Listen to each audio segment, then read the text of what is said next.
Hello friends, ഞാൻ doctor Ajras Ali. Welcome to my YouTube channel. ഇന്നത്തെ നമ്മുടെ വീഡിയോയിൽ ഞാൻ സംസാരിക്കാൻ പോകുന്നത് തംബ്നെയിൽ കണ്ടപ്പോൾ എല്ലാവർക്കും മനസ്സിലായിട്ടുണ്ടാവും, വേനൽ അവധിയാകുമ്പോൾ കുട്ടികൾക്ക് തീർച്ചയായിട്ടും ചെയ്തിരിക്കേണ്ട ട്രീറ്റ്മെൻറ്റുകളെ പറ്റിയിട്ടാണ്. പല്ലിൽ കമ്പി ഇടുന്നത് മാത്രമല്ല, മറ്റു പല ട്രീറ്റ്മെൻറ്റുകളും കുട്ടികൾക്ക് നമുക്ക് വേനലവധിക്കാലത്ത് ചെയ്യുന്നത് കൂടുതൽ നല്ലതാണ്.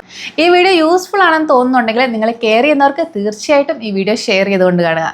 അപ്പോൾ ഏതൊക്കെ ട്രീറ്റ്മെൻ്റ് ആണ് ഈ വേനൽക്കാലത്ത് കുട്ടികൾക്കായിട്ട് ചെയ്തിരിക്കേണ്ടത് എന്നതിനെ പറ്റിയിട്ട് വിശദമായിട്ട് നമുക്ക് ഈ വീഡിയോയിൽ അറിയാം. പല്ലിൽ കേടുണ്ടെങ്കിലോ, പല്ലിൽ വേദന ഉണ്ടെങ്കിലോ, നീരുണ്ടെങ്കിലോ, അതുപോലെ തന്നെ പല്ലിൽ നിന്ന് പഴുപ്പ് വരുന്നുണ്ടെങ്കിലോ, കുട്ടിക്ക് ഭക്ഷണം കഴിക്കാൻ വേണ്ടി ചവയ്ക്കുമ്പോൾ വായിൽ ഇങ്ങനെ കുത്തിക്കൊണ്ടിരിക്കുന്നുണ്ടെങ്കിലൊക്കെ തീർച്ചയായിട്ടും കുഞ്ഞിന് ഡെന്റൽ ചികിത്സ ആവശ്യമാണെന്ന് മനസ്സിലാക്കി കുട്ടിയെ ഒരു പ്രോപ്പർ ആയിട്ടുള്ള ഡെന്റിസ്റ്റിന് അടുത്ത് കൊണ്ടുപോയിട്ട് ട്രീറ്റ്മെൻറ്റ് ചെയ്യാനും ശ്രദ്ധിക്കുക. വെക്കേഷൻ കഴിയുന്നവരെ നോക്കി നിൽക്കാതെ വെക്കേഷൻ്റെ തുടക്കത്തിൽ തന്നെ നിങ്ങൾ തീർച്ചയായിട്ടും കുട്ടിയെ കൊണ്ട് ഡെന്റിസ്റ്റിന് അടുത്ത് ചെല്ലുക.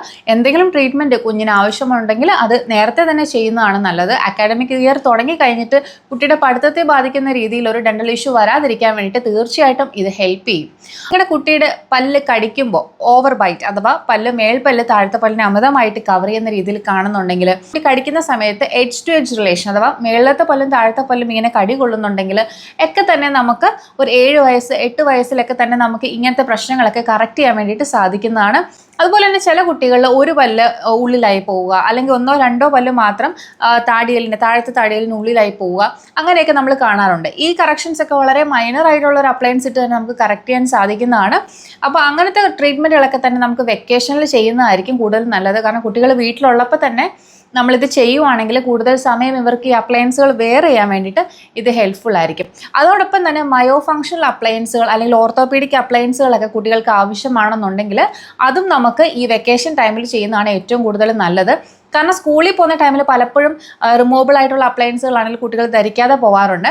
എന്നാൽ അവർ വീട്ടിലുള്ള സമയത്താണെങ്കിൽ കൂടുതൽ സമയം ഈ അപ്ലയൻസ് ധരിച്ച് വീട്ടിലിരിക്കാനും അതുകൊണ്ട് തന്നെ പെട്ടെന്ന് തന്നെ ടീത്ത് കറക്ഷൻ നടക്കാൻ വേണ്ടിയിട്ടും ഇത് ഹെൽപ്ഫുൾ ആയിരിക്കും.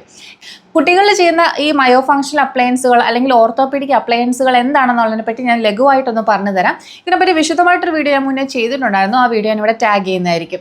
ഈ അപ്ലയൻസുകൾ നമ്മുടെ താടിയലുകളുടെ വളർച്ചയിൽ എന്തെങ്കിലും വ്യത്യാസങ്ങൾ ഉണ്ടെങ്കിൽ ഇത് മാറ്റാൻ വേണ്ടി ഉപയോഗിക്കുന്ന അപ്ലയൻസുകളാണ്. ഒരിക്കൽ നമ്മുടെ വളർച്ച കംപ്ലീറ്റ് ആയി കഴിഞ്ഞാൽ, ഇപ്പോൾ കുട്ടികളുടെ വളർച്ച എന്ന് പറയുമ്പോൾ ഒരു 13-14 ഇയേഴ്സ് ആകുമ്പോൾ ഗേൾസിന്റെ വളർച്ചയും ബോയ്സിന്റെ ഒരു 17-18 ഇയേഴ്സ് ഒക്കെ ആകുമ്പോഴത്തേക്കും ബോയ്സിന്റെ വളർച്ചയും ഏകദേശം കംപ്ലീറ്റ് ആവും.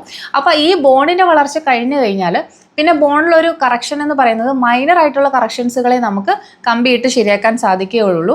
അല്ലാത്ത കറക്ഷൻസ് ഒക്കെ നമ്മൾ സർജിക്കലി തന്നെ കറക്റ്റ് ചെയ്യേണ്ടി വരും. ഇത് പ്രിവെൻറ്റ് ചെയ്യാൻ വേണ്ടിയിട്ട് നമുക്കൊരു 7-8 വയസ്സിലൊക്കെ പലതരത്തിലുള്ള അപ്ലയൻസുകളുണ്ട്. ഈ അപ്ലയൻസുകൾ ഉപയോഗിച്ച് താടിയലിൻ്റെ നീളം കൂട്ടാനും അതുപോലെ തന്നെ കുറയ്ക്കാനും അതുപോലെ തന്നെ അമിതമായിട്ട് വളർച്ചയുള്ള താടിയലിൻ്റെ വളർച്ച കൺട്രോൾ ചെയ്യാനുമൊക്കെ നമുക്ക് ഈ അപ്ലയൻസുകൾ വഴി സാധിക്കുന്നുണ്ട്. അതുപോലെ തന്നെ നിങ്ങൾ ശ്രദ്ധിച്ചാൽ മതി, കുട്ടി ഉറങ്ങുമ്പോൾ വാ തുറന്ന് ഉറങ്ങുന്നുണ്ടെങ്കിൽ മൗത്ത് ബ്രീത്തിങ് ഒഴിവാക്കാൻ വേണ്ടിയിട്ടുള്ള ഓറൽ സ്ക്രീൻ പോലുള്ള അപ്ലയൻസുകളുണ്ട്. ഈ വിരൽ കുടിക്കുന്ന ശീലം ഉണ്ടെങ്കിൽ, അതുപോലെ നാക്ക് വെളിയിലോട്ട് തള്ളി പിടിച്ച് സക്ക് ചെയ്യുന്ന ശീലം ഉണ്ടെങ്കിലൊക്കെ പല്ല് ഓപ്പൺ ബൈറ്റ് ആവാനൊക്കെയുള്ള സാധ്യത വളരെ കൂടുതലാണ്. അപ്പോൾ ഇങ്ങനെയുള്ളതിനൊക്കെ പ്രിവെൻറ്റ് ചെയ്യാൻ വേണ്ടിയിട്ടുള്ള അപ്ലയൻസുകളും നമുക്ക് ഈ വെക്കേഷൻ കാലയളവിൽ ചെയ്യുന്നതാണ് കൂടുതൽ നല്ലത്. വീട്ടിൽ തന്നെ ഉള്ളതുകൊണ്ട് പേരൻസിന് കുട്ടിയെ ശ്രദ്ധിക്കാനും നമുക്ക് സാധിക്കുന്നതാണ്. അപ്പോൾ അതുകൊണ്ട് അങ്ങനത്തെ അപ്ലയൻസുകൾ വെക്കേഷനിൽ ചെയ്യുന്നത് കുറച്ചുകൂടി നല്ലതായിരിക്കും. അതുമാത്രമല്ല, റിമൂവബിൾ ആയിട്ടുള്ള അപ്ലയൻസുകൾ ദീർഘനേരം അഥവാ ഒരു 20 hours ഒക്കെ മിനിമം നമുക്ക് വായിൽ ഇടാൻ വേണ്ടി സാധിക്കുകയാണെങ്കിൽ പെട്ടെന്ന് തന്നെ നമുക്ക് റിസൾട്ട് കിട്ടാൻ വേണ്ടിയിട്ട് കാരണമാകും. അപ്പോൾ അങ്ങനെയുള്ള ട്രീറ്റ്മെൻറ്റുകളൊക്കെ വെക്കേഷനിൽ ചെയ്യുന്നതാണ് ഏറ്റവും നല്ലത്. ചില കുട്ടികൾക്ക് മറ്റു കുട്ടികളെ അപേക്ഷിച്ച് കൂടുതൽ കാരീസ് ഇൻഡെക്സ് കാണാറുണ്ട്, അഥവാ പല്ലിൽ കേട് വരാനുള്ള ടെൻഡൻസി കൂടുതലായിരിക്കും. ഇങ്ങനെയുള്ള കുട്ടികൾക്ക് നമ്മൾ APF പോലുള്ള ട്രീറ്റ്മെൻറ്റുകൾ റെക്കമെൻഡ് ചെയ്യാറുണ്ട്. APF എന്ന് പറയുന്നത് ഒരു ഫ്ലൂറൈഡ് അപ്ലിക്കേഷൻ ട്രീറ്റ്മെൻ്റ് ആണ്. ഇതൊരു നിശ്ചിത കാലയളവ് ഗ്യാപ്പ് വിട്ടിട്ട് നമ്മൾ കുട്ടികളുടെ പല്ലിൽ അപ്ലൈ ചെയ്യാറുണ്ട്. ഈ ഫ്ലൂറൈഡ് അപ്ലിക്കേഷൻ കുട്ടികളിൽ വരുന്ന പോഡിനെ വളരെ നല്ല രീതിയിൽ പ്രിവെൻറ്റ് ചെയ്യുന്നുണ്ട്.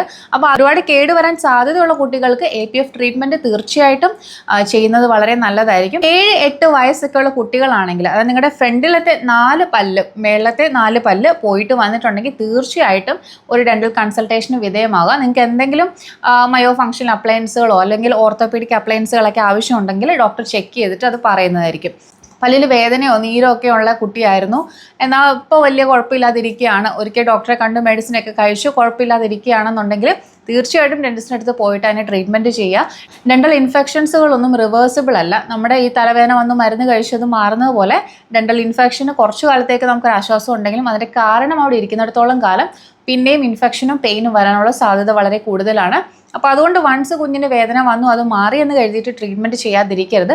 വെക്കേഷൻ ടൈമിൽ തന്നെ പോയി നിങ്ങൾ ട്രീറ്റ്മെൻറ്റ് ചെയ്യുകയാണെങ്കിൽ ക്ലാസ് ഒന്നും മിസ്സാവാതെ തന്നെ അവരുടെ ട്രീറ്റ്മെൻറ്റ് കംപ്ലീറ്റ് ചെയ്യാൻ വേണ്ടിയിട്ട് സാധിക്കും. കമ്പി ഇടാൻ വേണ്ടിയിട്ട് ഏറ്റവും നല്ല ടൈം വെക്കേഷൻ ടൈമാണ്. ഇൻ കേസ് നിങ്ങൾക്ക് പല്ലൊക്കെ എടുക്കണമെങ്കിൽ വീട്ടിൽ റെസ്റ്റ് ചെയ്യാനൊക്കെ ഉള്ളൊരു സാവകാശം നമുക്ക് കിട്ടുന്നുണ്ട്. ഈ ടൈമിൽ ക്ലാസ് മിസ്സാവുന്നില്ല എന്നുള്ളതാണ് ഏറ്റവും വലിയൊരു അഡ്വാൻറ്റേജ്. അപ്പോൾ പേരൻസ് ശ്രദ്ധിക്കുക. പല്ല് സംബന്ധമായിട്ടുള്ള പ്രശ്നങ്ങളുണ്ടെങ്കിൽ, അതുപോലെ തന്നെ താടിയെല്ല് സംബന്ധമായിട്ടുള്ള പ്രശ്നങ്ങളുണ്ടെങ്കിൽ നിങ്ങൾ വെക്കേഷൻ കഴിയുന്നവരെ നോക്കിയിരിക്കാതെ അതിന് മുന്നേ തന്നെ അത് കറക്റ്റ് ചെയ്യാൻ വേണ്ടിയിട്ട് ശ്രദ്ധിക്കുക. This is doctor Ajna Saleem. Thank you for watching my video. ഇതുപോലെ ഇൻട്രസ്റ്റിംഗ് ആയിട്ടുള്ള വീഡിയോസ് കാണുന്നുണ്ടെങ്കിൽ തീർച്ചയായിട്ടും എൻ്റെ ചാനൽ സബ്സ്ക്രൈബ് ചെയ്യുക. ഈ വീഡിയോ യൂസ്ഫുൾ ആണെന്ന് തോന്നുന്നുണ്ടെങ്കിൽ നിങ്ങൾ കെയർ ചെയ്യുന്നവർക്ക് തീർച്ചയായിട്ടും ഈ വീഡിയോ ഷെയർ ചെയ്തുകൊണ്ട് കാണുക. ഇനി ഇൻസ്റ്റാഗ്രാമിലോ ഫേസ്ബുക്കിലോ ആണ് നിങ്ങൾ വീഡിയോ കാണുന്നുണ്ടെങ്കിൽ തീർച്ചയായിട്ടും എന്നെ ഫോളോ ചെയ്യുക. Thank you for watching my video. Thank you.